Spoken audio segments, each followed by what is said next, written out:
Hulaan mo, Kuya Jen and Kuya Nelson. Ano yan? Talim ng purok, ng purok. Ng President. Kala ko ng lokal eh.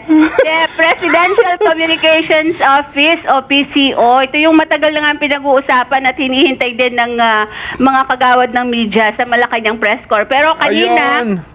kanina ay medyo malungkot na inanunsyo ito ni Presidential Communications Office Undersecretary Claire Castro.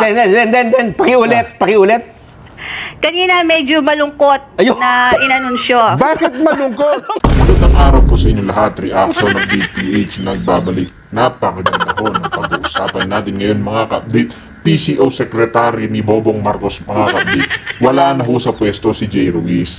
Pinalitan na ho ni Dave Gomez. Di ba mga ka-update? Ang mga kabalbalang ginagawa nila dyan sa Presidential Communication Office mukhang magtutuloy-tuloy pa rin mga ka-update. Dito mga ka-update, nagsalita rin ho si Miss Eden Santos patungkol nga sa pagbabalubaran nila ni Secretary o USEC bungangerang Claire Castro. Mga ka-update, sinabi nga dito talaga ni Miss Eden Santos na hindi siya na may personal. Trabaho lang. Di ba? Ganun po na professional. Itong si Miss Eden Santos, kahit na balasubas ang pag-uugali ni Claire Castro. Talaga namang susubaybayan natin itong si Miss Eden Santos na patuloy niyang babalusubasin ang gobyerno ni Bangag Jr. Kaya mga di pakinggan din po natin ang magiging pahayag niya rito at ni Mr. Perdito Paso sa mga nangyayaring kabalbalan ng gobyerno ni Bobo Marcos. Ay mga di pakinggan na ho natin. Sigurita. Corita Corita Sanchez. Asawa ni Kasi singer dati yan Oh. Hindi pa nagbabalita. Yes. So, galing mag-gitara yan si Corita. Corita. Ano nga, talaga naman. Ito nga, ito mo, naluluha pa ako. Sa kasiyan. Sa- At least nagpalit na. Sa kalungkutan ha. Ganun ba? Nung natanggap ko itong sulat na ito, Aha. sabi ko, ano nang mangyayari sa atin ito? Nasa na ba yung sulat na ito? Dear Mr. President, yan ba yan? Yan. Ito. Buti may ayan na, nasa iyo pala. Kaya Ikaw wala ang sa sumulat. akin Ang liit Hindi ko mabasa. Ang lilit Ang Ayan, lilit. oh. Hindi mo Ha? na pinalaki-lakihan ni Natalie Pichi. Ito ay sulat kay Pangulong Bongbong Marcos. Okay. Ito naman po ay hindi ito for private consumption. Hindi ito for your eyes only. Ha? Kaya pwede okay. nating basahin. So, sumulat ito sa Pangulo. Oo. Kanino nang galing ang sulat? Mamaya na yun, mamaya na. Ganon. Oo. Sige. Mamaya Para may, na. Oo. may suspense. Oo. May pa-suspense. Ang sabi niya rito, Oo. Dear Mr. President, Mahal na Pangulo. I want to go home now. Ha? Gusto ko nang umuwi? Oo. Pangulong Digong! Hindi. Aha. Hindi yan, ibang sulat yan. Ito Ganon. ito talaga. It is a great honor Okay. for me to send you this letter. Aba? Oho.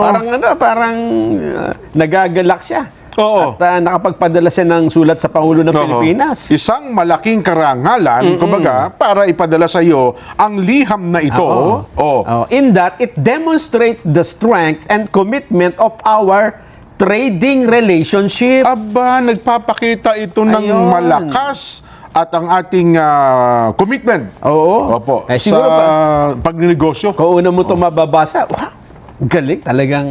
Oo nga, parang maganda ang dating. maganda. Kasi may maganda silang relasyon, pagpapalakas, magpapatibay ng samahan. Ito pala, may kinalaman pa sa trade investments na trade relations. Lalagpasan ko na yung iba, ha? Oo. Kasi, una parang binobola-bola ka eh. No? Parang, wow, ang galing ng relationship natin sa kalakalan. Despite having a significant trade deficit with a great country, etc. Pero dito na tayo dun sa punto na para akong biglang nanlupaypay. Yun ang nagpalungkot sa iyong kalooban. Oo. Aba. Ano sabi? Kasi sinasabi niya dito, binanggit niya, it's a great honor for me to send you this letter, demonstrate the strength and commitment of our trading relationship, etc. Magandang ating samahan. Sa bandang medyo gitnang-gitna, Okay. Ha? Dito na nagsimula ang aking kalungkutan. Bakit? Nagpahayag na siya ng konting sentimiento, gano'n? Eto na. Oo, sabi. Our relationship Oo. has been, Oo. unfortunately, Ba? eto na, yan ang mga salitang... Mga hindi inaasahan. Oo. Oo, ba? Ang ibig sabihin ng unfortunately, sa kasiwang palad, Tama. Oo. Sa kasawiang palad. Oo. Ay, tama. Oo. far from reciprocal. Malayo. Oo. Far from. Oo. Yung reciprocal parang patas eh. Oo, Yung oo. palitan kayo eh, di ba? Oo. Parang hindi tayo pareha, sabi niya. Mukhang hindi, may relasyon tayo, pero ako lang ang nagmamahal sa'yo. Parang gano'n eh. Ba? Hindi mo ako mahal. Parang gano'n ang gusto niya sabihin dito eh. Parang gano'n. Iniisahan mo ako. Parang gano'n ang gusto niya So sabihin. parang one-sided ang ating pagmamahalan. Oo. Bakit Kaya ito, ayaw ni First Lady ng ganyan. Ayaw ni First Lady ng ganyan mga banat na Nelson. Paiimbestigahan niya. Oy! Sino ba yung babae ba yung lumiham na yan? Kasi relationship eh. di ba? Oo. Eto na. Oh.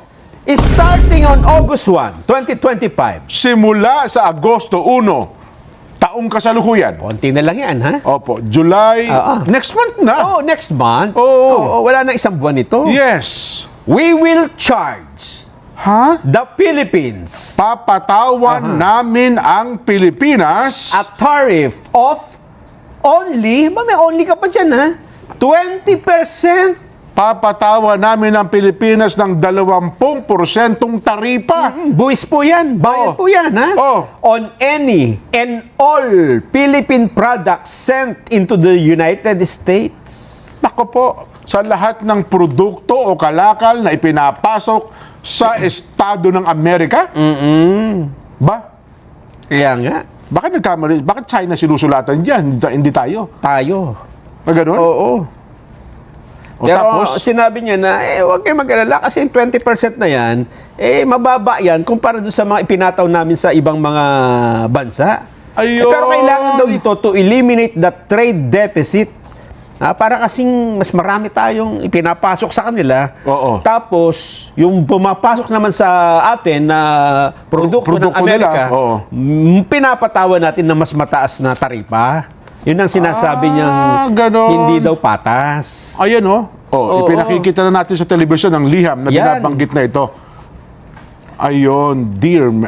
Tapos, tuloy mo. Eto na. Oo. Eto ang kanyang suggestion, Jen. Okay. Kung ayaw mo ng 20% na tariff, Oho. eto ang gawin mo. Oh, Meron siyang solusyon. Oh. As you are aware, there will be no tariff if the Philippines kung ang Pilipinas or companies within your country o ang mga kumpanyang nasa inyong bansa decide to build or manufacture product within the United States. ganon. Kapag nagdesisyon at gumawa ng mga produkto sa Estados Unidos. Doon na magtayo ng manufacturing. Doon na doon na In fact, we will do everything possible to get approvals quickly, professionally, and routinely. In other words, in a matter of weeks. Ba? Pag nagpasok tayo ng kumpanya doon, Doon ka na sa magtayo. loob ng isang linggo, doon na tayo magpasok. Tatapusin, ayusin ka na, tutulungan ka pa namin. Oo, para doon ka naman. Ganun kadali. Kaya yung kinausap ka na si Madam Weng dyan De La ganon? Fuente. Kasi meron siyang manufacturing ngayon ng chicken pastel. Pastil. Pastil. Tsaka Tsaka yung battled longganisa. Battle Longganisa. Oo. Doon sa mga nasa Amerika ngayon, hintayin nyo muna, ha? Huwag Doon kayong na. border kasi may 20% tariff eh. Doon na magtatayo Doon ng na tayo kumpanya. magtatayo ng manufacturing. Pati yung mga, ano pa ba, mga pagkain Pinoy, mga bagoong balayan. Yan. Oo. Doon yung dalhin sa may katabi ng White House. Doon ka mag... Baho niya. So, ano to? Ang problema, palaki naman ang sabihin na natin na mukhang maganda naman yung offer ni Trump, di ba? Oo. Ang problema ho dyan, yung production cost, pag doon ka nagtayo, di ba? Siyempre. Napakalaking kapital. Oho, Number oho. one. Number two, yung empleyado mo, naku po, hindi pwedeng pasweldo mo rito sa Pilipinas. Siyempre, iba ang ano doon. Oo. Dolyar doon. Mukhang Hindi, ako ipakikiusap ko, ako gawing manager ng doon. Sa ano man ang kumpanya, itatayo nyo doon. Kasi ang pangarap ko, magkaroon ng inuutosang Amerikano at Amerikana eh. Pwede. Oh, di ba? Oh. Yes. May reaksyon na dyan ng ang mga economic manager. Ay, pero teka lang, sino muna ang lumiham? Ay, wala pa ba? Hindi mo sinabi ko sino ang lumiham sa Pangulo eh. Ito, sa bandang huli. Yun ang bandang huli lang, ha? Sa bandang huli. With best wishes, Oh. I am sincerely Donald J. Trump, President of the United States of America. Si President Donald Trump pala ang lumiham mismo? Ipakita mo yung pirma ni Donald Trump, yan, no? Oh. Nung araw dyan, nung ako ay nasa elementary pa, Oo. di ba yung may pera tayo? May pirma ni Ferdinand Marcos yun eh. Yes, oo. Kinokopya namin. Ayan ang libangan namin pagkawalan ganon? teacher, di ba? Hindi ba naging ano yun? Hindi na namin. kopyahin ang pirma ng presidente? Hindi, ang ginawa namin kasi doon, pirma ng teacher namin. Para sa clearance. Pirma ng teacher namin. Bodo. Ginagawa niya na.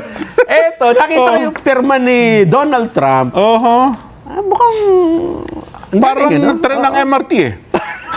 Hindi, parang tibok ng puso. Ganon. O nga no, parang ipapalpitate ano. Ayun. At saka ang ginagamit niyang ballpen ay pentel pen. Oo nga no. So ibig sabihin, Ang si kakapal, President ano? Trump pala yung sumulat mismo. Sumulat, pinaalam na niya Oo. na 20% ang tariff ng Pilipinas. Bagamat ang nauna niyang deklarasyon, 17% lang eh. Oho. Mukhang hindi siya nasiyahan sa... Ngayon, ipapato niya 20% na sa mga produktong ipapasok Yes. ng Pilipinas sa Amerika. Kaya pag binenta mo yan doon, may plus 20% ka agad dyan. Ay di, siyempre, ang problema, papatawan mo ngayon, ipapasa mo rin sa consumer nila yun. Ayun nga yun. Oo. Ang isang halimbawa lang dyan, Nelson, alam mo ngayon ang isang kilalang fast food chain sa Pilipinas. Ano yan? May branch na ngayon sa kanila. Marami. Ang problema natin, yung presyo dito, hindi kagaya ng presyo doon. Ay, baka naman yun ay doon na... Hindi, local daw yung, Yung mga- yung chicken, tsaka yung lahat doon ng ginamit. Ganun ba? Mapipilitan silang doon Ay ganun pa man yung chicken ng yung isa namang kilalang yung fast food chain din dito. Puro imported din naman pala galing din sa Amerika kaya malalaki ang kanilang slice.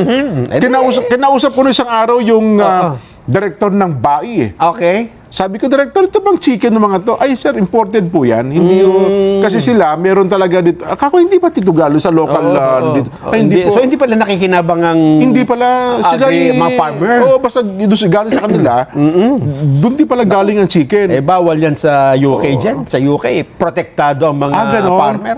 Dapat local lahat. Ha? Oo. Nako. Ay, ngayon. Ano na ngayon? Ano nangyari? Ngayon, ang sabi ng mga economic manager, dahil dyan, magpapadala tayo ng delegasyon sa US. Sabi ni Frederick Co, Yes, si Special pare. Assistant to the President for Investment Si and pare Economic Frederick, Affairs. kilala ko yan, pare ko. Pakinggan natin, ano bang reaksyon nila? Muna. Frederick? Fred.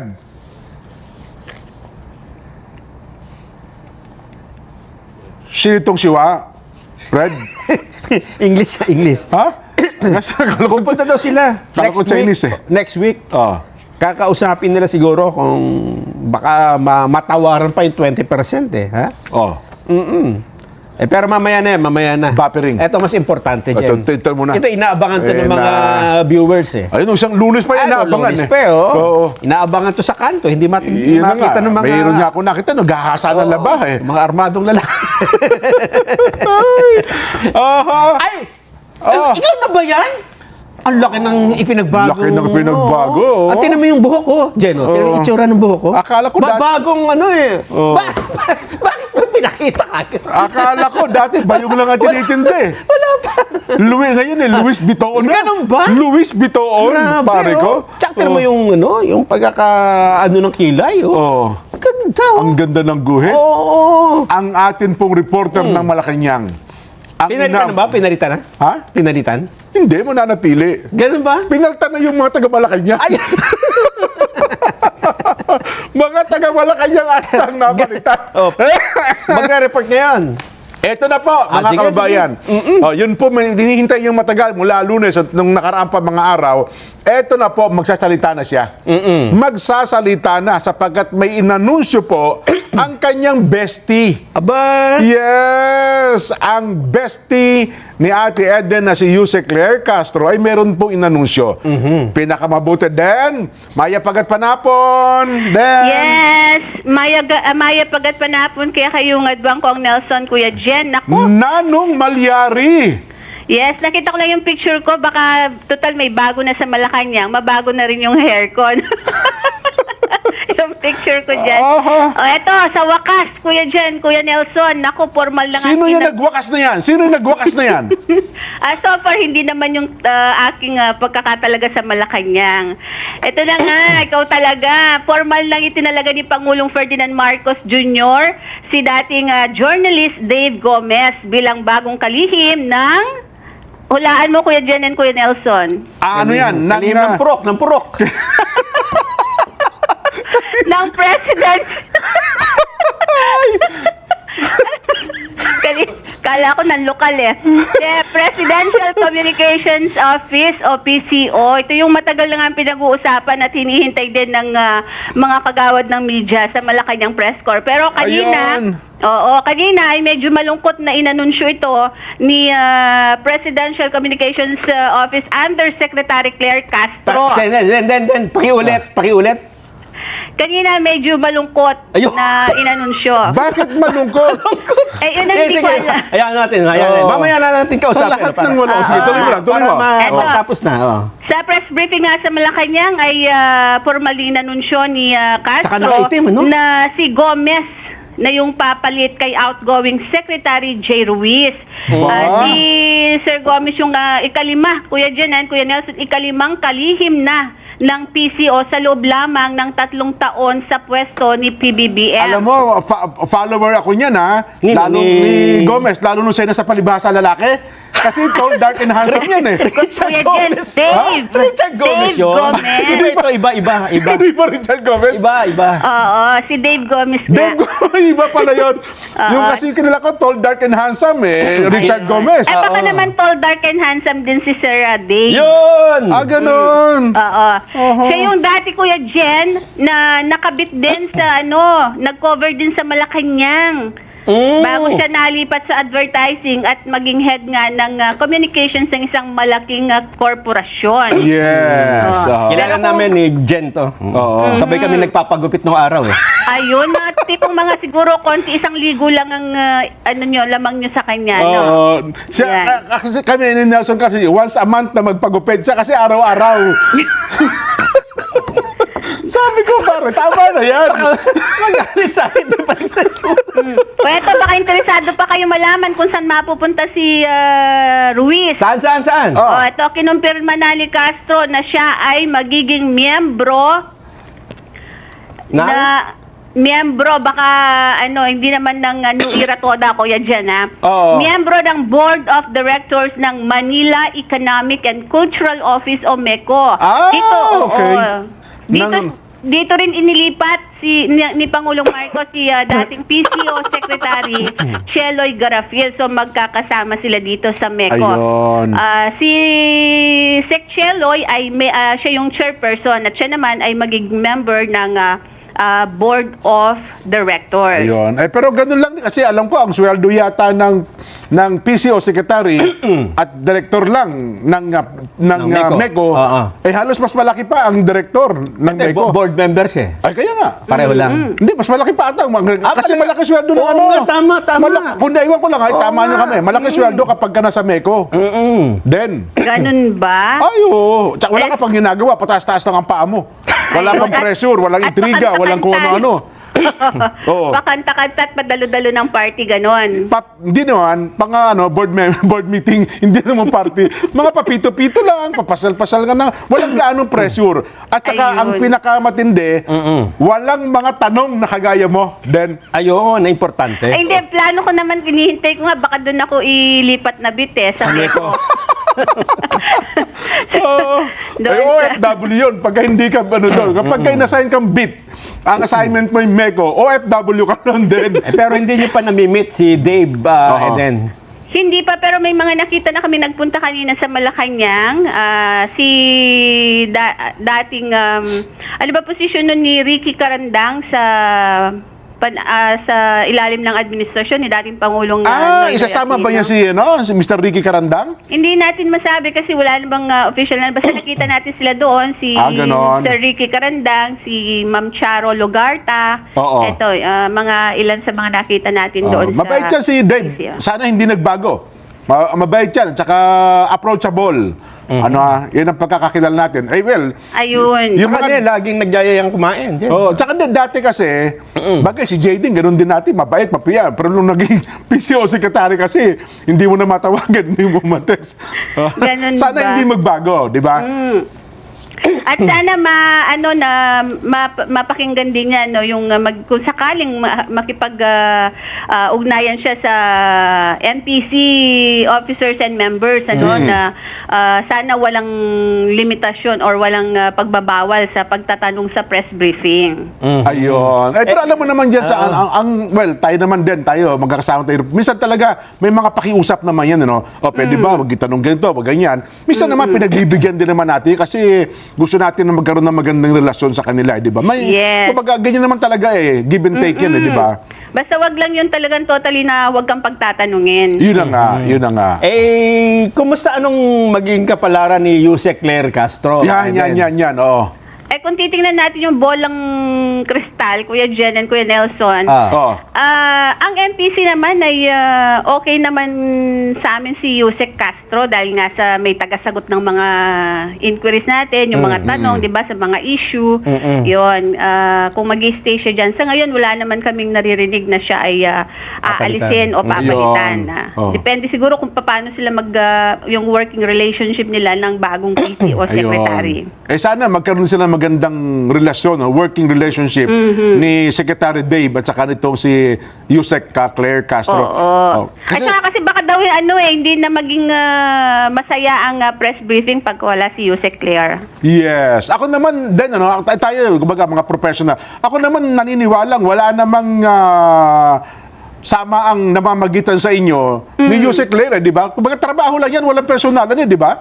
Oo naman, trabaho lang. Yun na nga. Okay, paano? hanggang doon na yung tanong, tayo ay mag-aalas 5. May gagawin pa siya. Di ba nakasuot ka na, naka-uniforme ka na ata, di ba?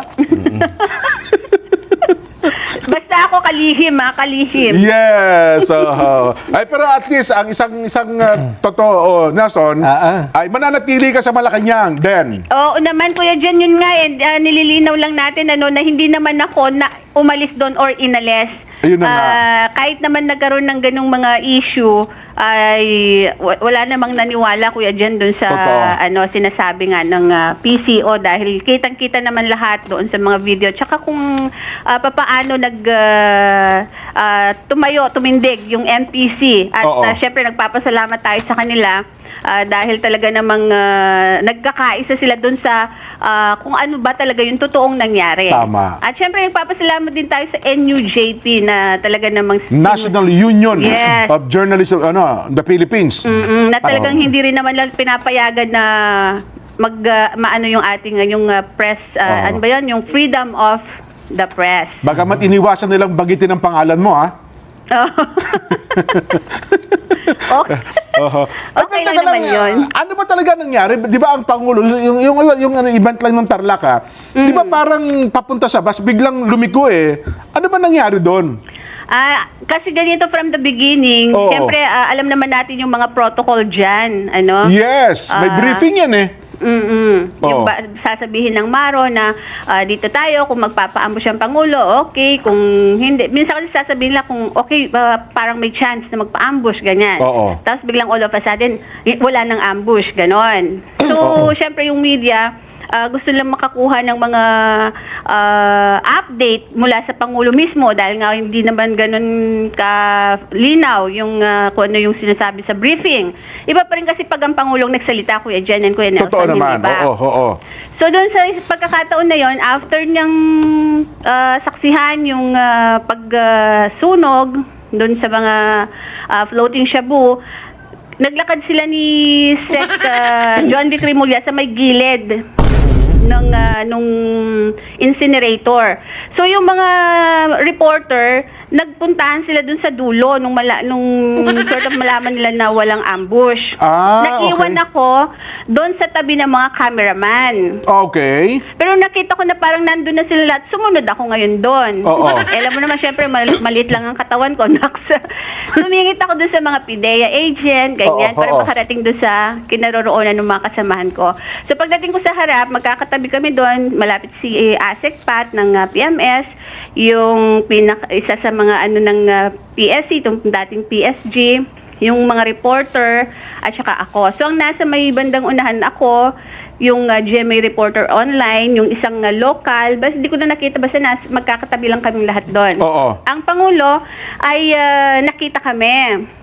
Ayun. Tapos, lumapit siya. So, siya yung nag-approach.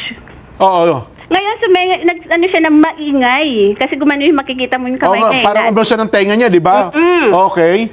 So, since ganun lang, pagitan lang naman namin is, malapit lang. Para mga isang di pa lang, layo niya, no? Oo, malapit na siya. So, ako na, isisigaw na lang po namin, ako ng kamay para, syempre, medyo mahina kasi yung maririnig ng Pangulo. Oo. So, nung parang okay naman siya at tiningnan niya kung nasan yung mga cameramen, nado sa may bandang ginaid ko siya ngayon. At dito po, kasi syempre chance na namin yon, di ba? Lahat kami ng mga reporter. Yun, so, sabay-sabay kaming naglakad. Pero hindi naman ako So kasi ito din, pinapakita lang sa TV. Parang ginaguide mo siya, parang tinuturo mo, Mr. President, doon po. Ano ba sinasabi mo sa kanya dyan? Yan. Yung lumalapit ka eh. Ay, hindi naman ako nagsasalita. Ginaguide ko lang siyang ganyan. Tapos, ganon. Oo. Tapos yung sinasabi nilang second na nag-approach ako, yun yung nauuna na ako sa kanya eh. Oo. Tapos, kasi naglalakad siya, pero hindi naman siya ginaguide ni Sec John John Vic. kasi naglalakad Oo. lang din naman siya. Nagsalita siya. So parang nahiya pa nga ako, kaya medyo umurong ulit akong ganyan, tapos pinapakinggan ko yung sinasabi niya. Oho. Kaya parang yun yung sinasabi lang nag-approach ulit ako. Nahiya lang ako kasi parang sa pagkatapos mo akong i-guide, di iwanan mo ako. Parang ganun lang naisip ko. Oho. Kaya puli ko siyang itinurong ganyan. Di ba nakita niya naman pangalawang pagturo ko ng...